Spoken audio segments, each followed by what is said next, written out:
பேங்டான் சோனியாங் தான் BDS musical ஆர்மின்னு சொல்லலாம். South Korea musical boys troupe, bullet proof boys அப்படின்னு சொல்லுவாங்க. உலக பிரசித்தி பெற்ற ஒரு குரூப். இதுல மொத்தம் 7 பேர் இருக்கிறாங்க. ஜின், சுகா, ஜே ஹோப், ஆரம், ஜிமின், வி, ஜுங்கூக். இந்த 7 பாய்ஸும் தங்களுடைய இசையின் மூலமாக ஹிப்ஹாப் அந்த டான்ஸோட அவர்கள் இளைஞர்களை கவர்ந்திருக்கிறார்கள். நான் சமீபத்தில் ஒரு பள்ளிக்கு போயிருந்தேன். அங்க மாணவிகள் எல்லாமே பார்த்தா ஒரு சிலர் பிடிஎஸ்னு பச்சை குத்தி இருக்காங்க. அப்புறம் தன்னுடைய நோட் புக்ல பிடிஎஸ் புகைப்படத்தை போட்டிருக்கிறாங்க.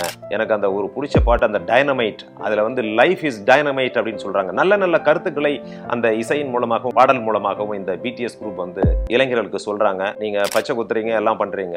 எப்பொழுதுமே இதிலேயே மூழ்கி போயிருந்தால் அப்புறம் நம்முடைய குறிக்கோளை நோக்கி நாம் செல்ல முடியாது. இது மிகவும் முக்கியம். பிடிஎஸ் ஆர்மி மட்டும் நீங்க லவ் பண்ணாதீங்க, நம்முடைய இந்தியன் ஆர்மியை லவ் பண்ணுங்க.